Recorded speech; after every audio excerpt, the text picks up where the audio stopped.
Assalamu alaikum everyone, this is Malik Bhai. So I'm here with my boy, teenager, right, Musa, and I'm gonna give him a talk about puberty. Now, this might be very uncomfortable, and some of your parents might not have ever talked to you about it because it's just culturally. I know in the Desi culture, it's definitely not something that is it's a taboo, right? Let them figure it out, and I think that's not right, right? You want to be able to. They're going through different body changes and they will have a lot of questions, so they want to ask you that. So I will be giving some short reminders that will help you as a parent, and for every youth we should know some basics about adulthood and what are some of the things that we need to know.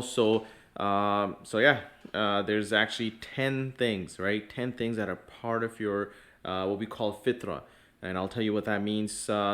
Stay tuned. Very important talk. Very important for all youth and parents of teenagers. All right, welcome back. So you can see, first of all, how do you know if your kid is going through is an adult now, right? So let's see, what's up? Now you can see you got some mustache going, right? And then the other part is you will have what's it called? Armpits. Hair growing as well, and your voice is gonna be changing. So about 13 years old, 14 years old or so, you know that this is it. Yeah, you can't be like, well, I'm not sure if I have gone through puberty or not. If you see some of these signs happening, right? You're getting taller. You got armpits and pubic hair coming out. For girls, even easier. They got the period done, right? There's no question asked. And so regardless whether you think they're 100% adults or not, one thing you need to know is once you say, yep, my son has gone or my daughter has gone through puberty, this is it. If they are considered adult, every rule that applies to you as an adult applies to them as well, regardless of how immature they are or how you think they're still little babies, because they're always going to be babies to you, but they're not babies anymore in front of the eyes of Allah, right? So you have to make sure that you follow they have to pray 5 times a day. We know that when they turn 7 years old, you have to tell them that you need to start praying. If they skip here and there, fine, you can be relaxed.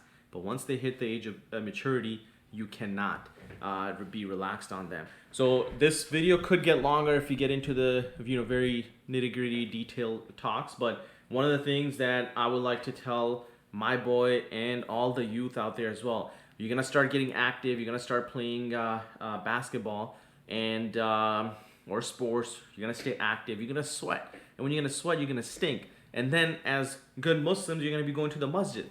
And once you're at the mosque, you're gonna be standing right next to people right next to you. You might have your basketball shorts, whatever, and then the guy next to you. First of all, you might end up playing basketball in your or be physically active at the masjid's gym.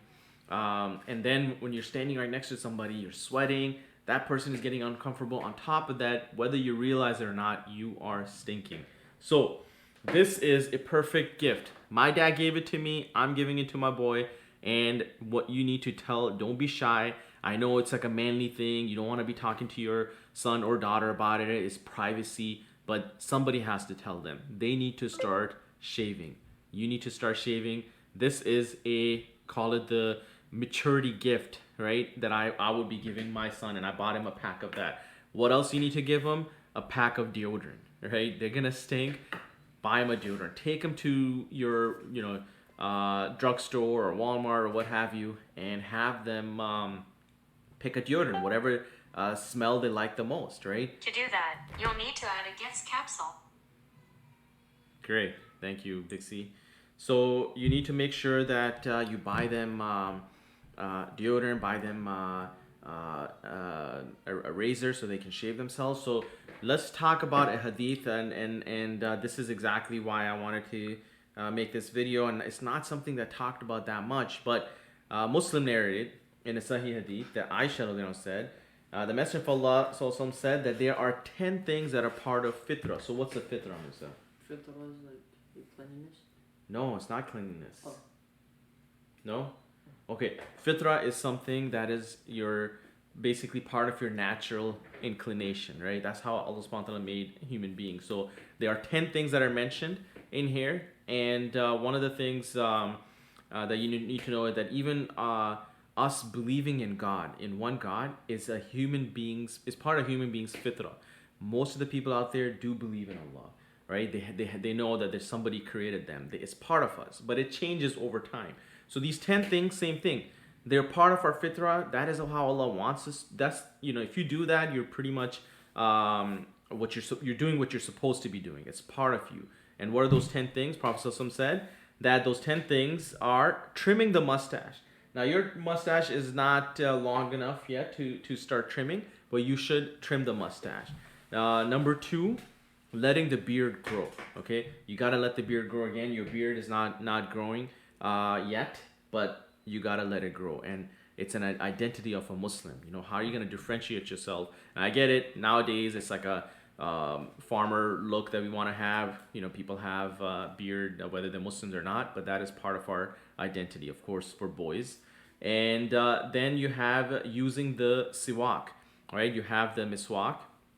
It's a stick, wooden stick, right, that you can brush your teeth. But even if you don't have it, it is part of you that you should be cleaning your teeth, right? Make sure that your breath is freshened up. Whether you're in front of your family, go to the masjid, go to meeting people out there, you gotta make sure that you have fresh breath. And then you have to rinse the nose with water. Okay, that's 4. So we know that when we're doing wudu, right, we should rinse our nose. Then you have cutting the nails. Let me see your nails. All right, so here we can see as a let me see the other one. All right, not bad, but kind of same thing like mine. But you shouldn't let it grow so much, because we know that when we go to toilet, we clean ourselves up, and we use our left hand to clean ourselves up, to clean our privates. If you got long nails, they're gonna, all that poop and all that mess is gonna end up sticking in there. So you want to make sure that you are cutting your nails or trimming your nails and making sure that you stay clean. Why? Because it's part of fitra. And then washing the finger joints. So a lot of times when we do wudu, we just quickly throw water above on our hands, especially with our toes. Our toes are like close to each other, so water might not go within the finger joints. So you want to make sure that you are washing in between the finger joints, because that is part of the fitra as well.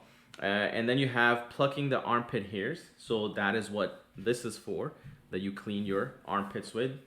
Easy to do. Once you're taking shower, do it at least once a week or so. And then you have shaving the pubes, boys or girls. Again, this is not just boys only. I get it. Growing the beard will be something specific to the boys, but in this case, this is for everyone. So make sure that you are shaving the pubes. Now, of course, they get teenager, and it is not that you got to respect their privacy. You can be teaching them that, but what you can do is show them how do you shave your own armpits. So what I did was I showed my boy how to shave my own armpits. Then I had him shave his armpit, and I said, whatever you just learned, apply that to your pubes. You should be good, right? So that's how I would do it. Washing the private parts with water. We already talked about that. And training your kids to make sure that they are washing themselves up after they go number 1 or 2. That's part of your fitra. Now, they say that this is I counted 9 so far. There's one more to make it 10. The narrator said, well, I wasn't sure what the 10th one was. It is, it's rinsing the mouth with water. Another hadith talks about 6 things that are part of the fitra, which are all mentioned in this hadith, but one of them was circumcision, right? So for boys, you circumcise their private. So that's, of course, is also part of fitra as well. But high level, the ones that are, some of them are, I'm sure our kids are already practicing. But the one that I wanted to point out was something that parents are shy to talk about. Shave your armpits so you stay clean, you're not stinking. And shave your pubes, cut your nails. Of course, you're gonna start getting facial hair, so grow your beard, trim your mustache, and of course, stay fresh, stay clean. Cleanliness is part of Islam, but remember, that whatever applies to me applies to him as well. So we need to keep all of these points in mind. Hopefully you like the video. Make sure you sit your teenager boy or daughter down, talk to them about these things, talk to them about, there's nothing to be shy about. Let them, be comfortable to come to you to talk about these things, because if they don't come to you, where do you think they're going to learn their stuff from, right? About life and about their privacy and things like that. They should be comfortable to come and talk to you. So and yes, start with that. Hopefully you liked it. Make sure you comment below if there's any other things that we should add, and subscribe to the channel. This is Malik Bhai. Assalamu alaikum.